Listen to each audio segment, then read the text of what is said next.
இப்ப அதனுடைய தொடர்ச்சியாக நாங்கள் பொது சிவில் சட்டத்தை கொண்டு வருவோம். இதுல ஒரு பெரிய வேடிக்கை என்ன அப்படின்னா, பொது சிவில் சட்டத்தின் ஆணையத்தின் தலைவர் நீதிபதி சௌகான் போய் பொது சிவில் சட்டம்னா என்ன அப்படின்னு கேட்டா அவர் சொல்றாராம், எனக்கு தெரியாது. பொது சிவில் சட்டம்னா எனக்கு என்னன்னே தெரியாத ஒரு சட்ட ஆணையத்தினுடைய நீதிபதி சௌகான். அப்ப இவர்கள் சொல்லக்கூடிய இந்த பொது சிவில் சட்டம் என்பது என்ன? மக்கள் சிந்திக்க வேண்டும்.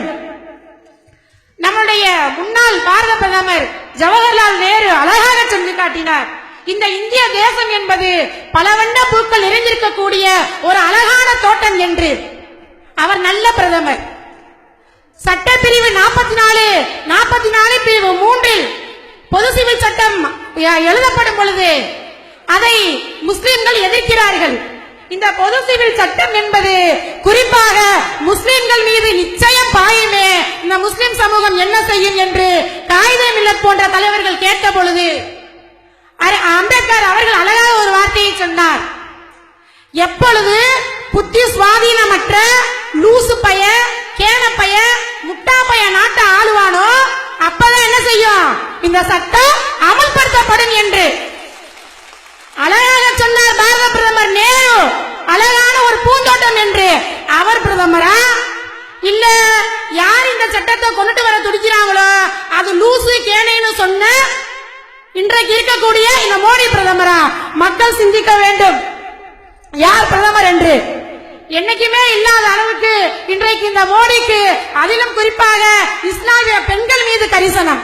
அவர் மனைவி மேல கரிசனம் இல்ல, அவர் மனைவி மேலே கரிசனம் இல்ல. கல்யாணம் ஆனதையே திருட்டு பையன் உலகத்துக்கு சொல்லல.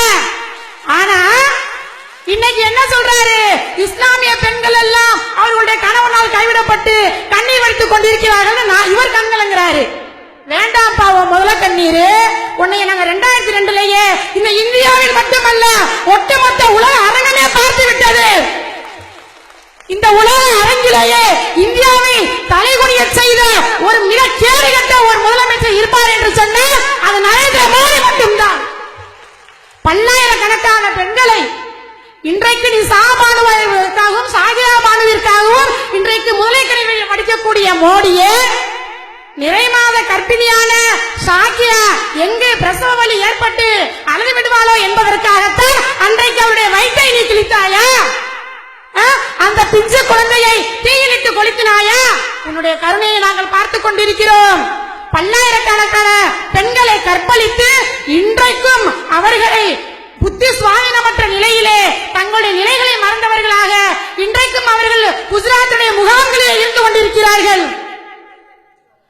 முன்னாள் எம்பி ஈசான் ஜாஃபரியை தீயிட்டு கொளுத்தி இன்றைக்கு ஜகியா ஜாஃபரி என்று சொல்லக்கூடிய பெண்ணை விதவையாக்கி கருணை காட்டிக் கொண்டிருக்கிறீர். இவர்களோடு மட்டுமல்ல நூற்றுக்கணக்கான ஆயிரக்கணக்கான பெண்களை இன்று விதவையாக்கிவிட்டு இன்றைக்கு உங்களுக்கு கருணை. நன்றி, மிக்க நன்றி. நீங்கள் காட்டிய கருணைக்கெல்லாம் நாங்கள் உங்களுக்கு பரிசு கொடுக்க தயாராகிவிட்டோம். எந்த குஜராத் மண்ணிலே நீ விதை விதைத்தாயோ அந்த குஜராத் மண்ணிலே இன்றைக்கு லட்சக்கணக்கான பெண்கள் உனக்கு எதிராக, உன் பாசிச கொள்கைக்கு எதிராக இன்றைக்கு முழக்கமிட்டுக் கொண்டிருக்கிறார்கள். அறுவடைக்கு தயாராகிக்கொள் மோடியே, அறுவடைக்கு தயாராகிக்கொள். நாங்கள் எல்லாம் ஏதோ வீட்டுக்குள்ள இருக்கக்கூடிய பெண்கள் என்று நினைத்து விடாதே. போர்க்களம் கண்ட சகாபாக்களின் வாரிசுகள் நாங்கள். கொண்ட கொள்கையே உன்னுடைய உயிரா என்று கேட்கும் பொழுது கொண்ட கொள்கையா என்று இந்த இஸ்லாத்திற்காக முதல் இன்னுயிரை கொடுத்த பரம்பரை எங்களுடைய பரம்பரை. உலக களத்திலே அம்மாவுடைய வாரிசுகள் நாங்கள் என்பதனை மறந்து விடாதே. இதோ கிளம்பிவிட்டது எஸ்டிபிஐயின் கீழ் தேசம் முழுவதும் அனைத்து பெண்களும் விமன் இந்தியா மூவ்மெண்ட் என்ற அரசியல் அத்தியாயத்தை நாங்கள் துவங்கிவிட்டோம். உங்களை வேரோடும் வேரடி மண்ணோடும் கிள்ளி எறிவதற்கு நாங்கள் தயாராகிவிட்டோம். அழகாக சொன்னார் சகோதரி சர்மிளா. தனியார் சட்ட வாரியம் முஸ்லிம்கள் மீது போர் தொடுத்து விட்டது என்று சொன்னார். ஒரு சிறு திருத்தம், அவர்கள் முஸ்லிம்கள் மீது போர் தொடுக்கவில்லை, முஸ்லிம் பெண்கள் மீது போர் தொடுத்து விட்டார்கள். பாசிச கும்பலே, உங்களை விரட்டுவதற்கு எங்களுடைய ஆண் சமூகம் தேவையில்லை, நாங்களே போதும் இன்ஷா அல்லாஹ். உங்களுடைய அழிவு நெருங்கிவிட்டது. எழுதி வைத்துக் கொள்ளுங்கள். எந்த சரியத் சட்டத்தை மாற்றி அமைக்க வேண்டும் என்று இன்றைக்கு நீங்கள் களம் கண்டு கொண்டிருக்கிறீர்களோ, ஒரு காலம் வரும், வந்தே தீரும். அன்றைக்கு இந்த பூமி